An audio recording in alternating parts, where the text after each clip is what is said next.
Saint Francis of Assisi was in many ways an alter Christus, another Christ. At a young age, he was like most youths in the late 1100s, who was interested in worldly pursuits.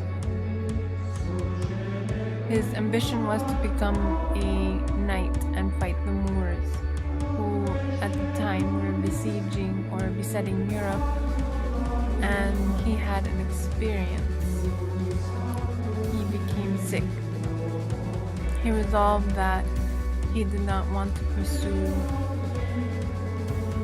that, and he felt called to give up all worldly possessions. And so he did that, and in the very dramatic scene that is well known, where he literally stripped himself naked because he had renounced all his financial dependence on his father and did not want to possess anything that was given by his father. And after making the mistake of giving his father's possessions, when he was brought by his father before the bishop for adjudication, and the bishop told him that it was wrong to take his father's goods.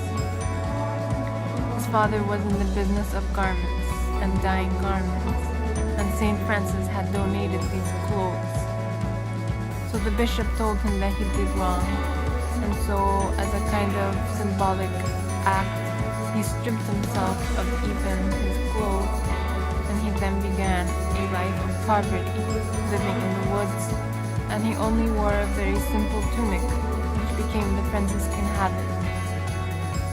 And he wore a rope as a belt, and it also became part of the Franciscan habit to wear a rope with 3 knots, which symbolize poverty, chastity, and obedience. And one day he was in an abandoned chapel, and he saw a Byzantine-style crucifix. And as he contemplated the crucifix, he saw it move. And Jesus said to him, quote, "Francis, go repair my house, which, as you see, is falling completely into ruin." End quote. And this was in autumn of 1205, not long after he literally put those words to action. And he, in the summer of 1206, began to repair the abandoned chapel of San Damiano in Italy, in which he had that mystical experience. Before that, he had been nurturing the sick and spent some time at a nearby leper colony, where he tended to their sores and lesions and washed out the infected pus and would tenderly kiss their wounds. After San Damiano had been restored, he moved on to another crumbled old church, one called St. Peter or San Pietro della Spina. And the third one which he restored was the Portiuncula, which was dedicated to Our Lady, which, according to tradition, had been constructed in the 4th century by a group of hermits from Palestine, who placed within it relics from the sepulchre of the Blessed Virgin. It did not take much time before people or men of Assisi were attracted to St. Francis's way of life, and the order of the Friars Minor was established, and an informal rule for the order was also established. In roughly the year 1209, on April 16th, the Order of Friar Minors was canonically established with the help of Bishop Guido, who had connections with Pope Innocent III. When St. Francis and his followers traveled to Rome to seek approval of their rule, he was hesitant. But after a dream in which he saw St. John Lateran Basilica in Rome with its glorious architecture and artworks suddenly fall apart and the magnificent basilica collapse, he closed his eyes in fright.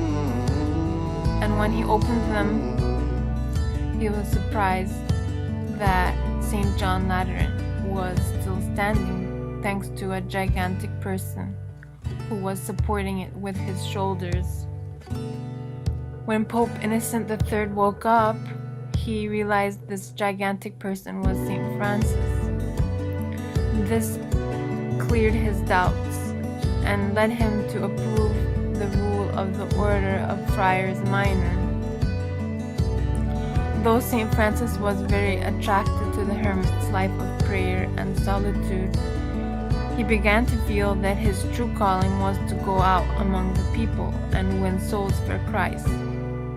And thanks to the abbot, who sympathized with the plight of St. Francis and his followers, permitted the brotherhood to use the small chapel of the Portiuncula that St. Francis had prepared.